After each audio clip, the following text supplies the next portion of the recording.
Break के बाद खबरों में आगे बढ़ेंगे तो चमोली में चिपको आंदोलन की 48वीं वर्षगांठ पर चिपको आंदोलन की जननी गौरा देवी के गांव रैणी में गौरा देवी की प्रतिमा पर अभिषेक कर उन्हें श्रद्धांजलि दी गई और 48वां वर्षगांठ महोत्सव मनाया गया।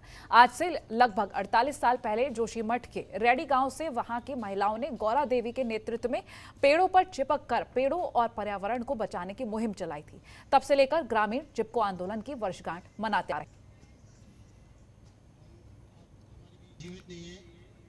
जो हमने बातों ने हमका जो हमारे सहेली था मिलजुल कर काम करते हम और अपने पर्यावरण का हमने बहुत सोच देश में बताया। जो पर्यावरण नहीं जानता है देश विदेश में हमने ये पर्यावरण को सरकार कुछ नहीं जानता था अपने पर्यावरण, तो हमने चिपको आंदोलन की भूमि से हमने देश में एक दर्शन दिखाया चिपको आंदोलन की पर्यावरण।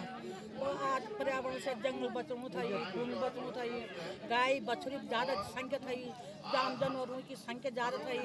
आज इंसान जानवरों की संख्या ज़्यादा हो, नदियाँ भीग रही, प्रदूषण ज़्यादा हो रही।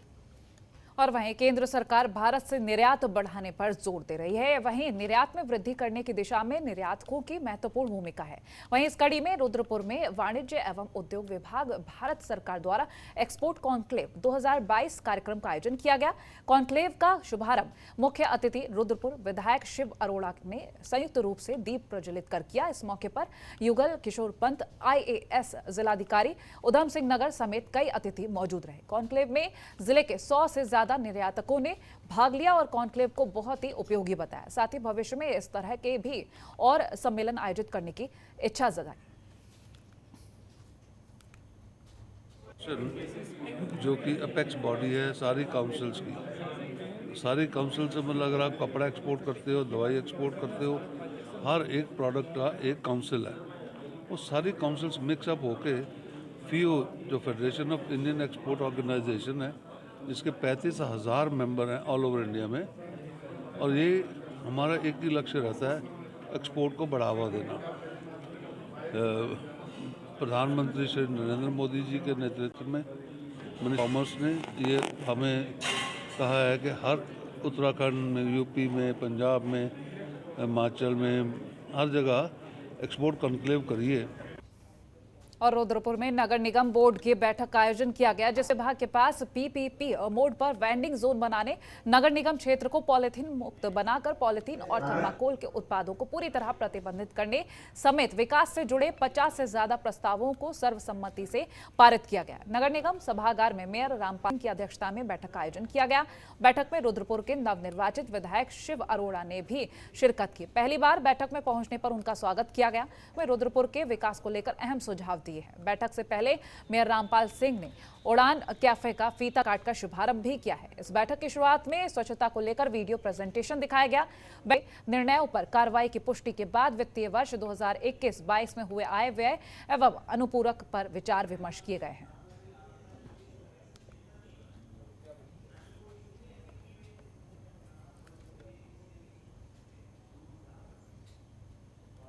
हल्द्वानी में वरिष्ठ पुलिस अधीक्षक पंकज भट्ट ने यातायात कार्यालय का शुभारंभ किया। आपको बता दें कि हल्द्वानी शहर के अंदर यातायात कार्यालय अस्थायी रूप से चलाया जा रहा था, जिसको स्थायी रूप से वरिष्ठ पुलिस अधीक्षक पंकज भट्ट के द्वारा चलाया गया। आपको बता दें ये कार्यालय वरिष्ठ पुलिस अधीक्षक कार्यालय के बराबर बनाया गया है। और वहीं पंकज भट्ट ने बताया कि इस कार्यालय के खुलने से लोगों को यातायात से संबंधित कोई भी जानकारी या किसी भी प्रकार की कोई भी परेशानी आएगी, उसका तत्काल ही हल निकाला जाएगा।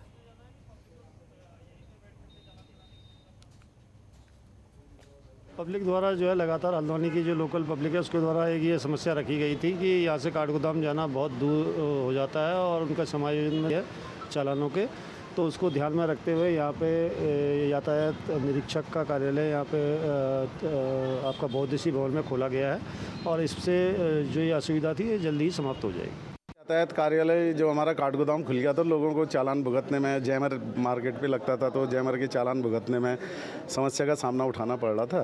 तो इसमें इसलिए कप्तान साहब से रिक्वेस्ट की गई कि एक स्मॉल मतलब एक छोटा यातायात कार्यालय यहाँ पे खुल दिया जाए, जिससे लोग यहीं पर को अपने चालान का भुगतान कर सकें।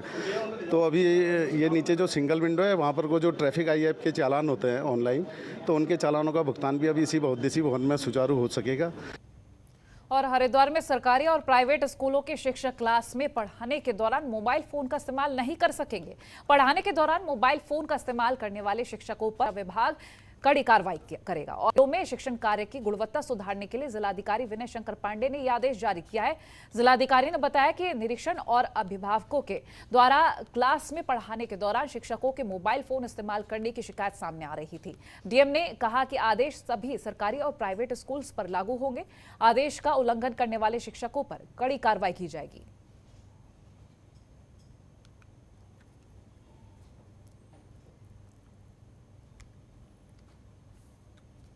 शैक्षणिक जो उसका टाइमिंग होती है उस क्लासरूम में मोबाइल लेकर अंदर नहीं जा सकता। विद्यालय में मोबाइल लेकर आए, प्रिंसिपल के कक्ष में जमा करें और अपनी क्लासेस को वो पूरी ईमानदारी और निष्ठा के साथ जितना समय उसका होता है कायदे से कराए। उसमें एक दो हमने छूट भी दे रखी है। अगर मान लीजिए किसी का कोई शिक्षक का परिवार रिश्तेदार कोई एडमिट है हॉस्पिटल में, इस तरह की इमरजेंसी है, तो उसको प्रिंसिपल स्थानीय आवश्यकता के हिसाब से उसको परमिशन दे सकता है। अगर इस निर्देश के बाद हमारे मजिस्ट्रेट्स द्वारा भी और शिक्षा विभाग द्वारा भी औचक निरीक्षण किया जाएगा और यदि ये पाया जाता है कि किसी शिक्षक ने इस आदेश की अवहेलना करते हुए शैक्षणिक कार्य के दौरान मोबाइल फ़ोन का प्रयोग किया है या उसके पास से पाया जाता है, तो उस शिक्षक के विरुद्ध और सबसे पहले उस प्रिंसिपल के विरुद्ध कठोर कार्रवाई की जाएगी। हरिद्वार वन प्रभाग में इन दिनों वन तस्करों का खौफ बना हुआ है। आए दिन आरिया चला देते हैं। इसको लेकर हरिद्वार वन विभाग ने विशेष अभियान चलाया है और हरिद्वार रेंज में तस्करों की सक्रियता और किसी बड़ी घटना को अंजाम देने की सूचना वन महकमे को मिल रही थी। इसको लेकर महकमे की टीम ने सभी वन कर्मियों को अलर्ट मोड में रहने के निर्देश दिए हैं, लेकिन इसके बावजूद शातिर वन तस्करों ने इस बार राजस्व क्षेत्र में घटना को अंजाम दिया है और वहीं इस दौरान हरिद्वार वन प्रभाग की टीम ने उन्हें दबोच लिया। वन महकमे ने 2 वन तस्करों को मौके से गिरफ्तार कर लाखों की कीमत की सागौन बरामद की है। वहीं एक वन तस्कर मौके से फरार भी हो गया है।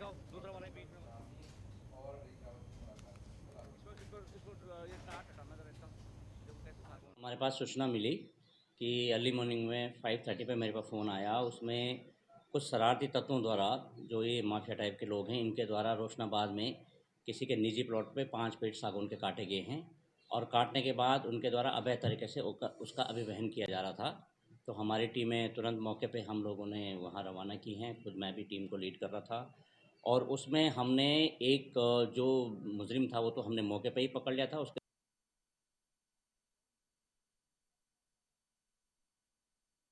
और खबरों में आगे बढ़ेंगे तो दूसरी बार सीएम बनने के बाद पुष्कर सिंह धामी का मुलाकातों का सिलसिला लगातार जारी है। इसी कड़ी में मुख्यमंत्री पुष्कर सिंह धामी पूर्व मुख्यमंत्री हरीश रावत के घर पहुंचे, जहां उन्होंने हरीश रावत से शिष्टाचार भेंट की है।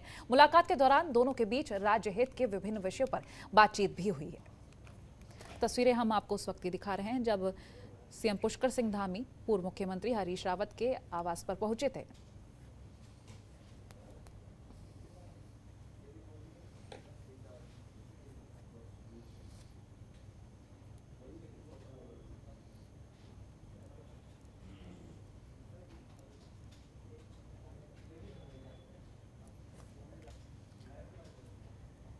और उत्तराखंड रोडवेज यात्रियों को बेहतर सुविधाएं देने के कितने भी दावे कर ले, लेकिन वास्तविकता इससे कोसों दूर है। स्थिति तो यहां तक है कि 2021 और 2022 में 5 मार्च तक कोई नई बस रोडवेज के बेड़े में शामिल नहीं की गई।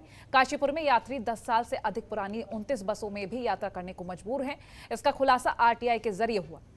अगर कुल मिलाकर पूरे उत्तराखंड की बात करें तो 5 मार्च 2022 तक कुल 326 बसें संचालन से बाहर की गई। इसमें 237 टाटा बसें, 88 लीलैंड बसें और 1 आयसर बस शामिल है।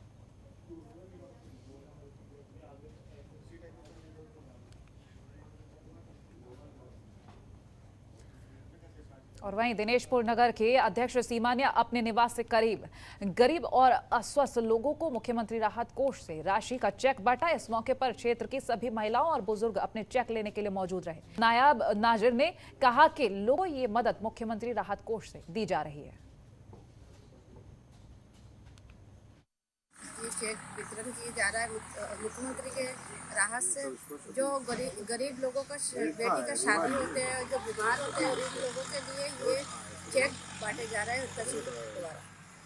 माननीय मुख्यमंत्री उत्तराखंड सरकार देहरादून के द्वारा मुख्यमंत्री राहत कोष से संबंधित धनराशि का वितरण किया जा रहा है।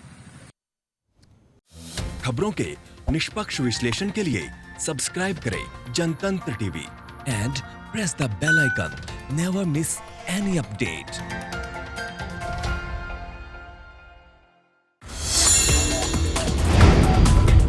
Download the Janatantra TV app, available on Google Play and App Store. Download it now.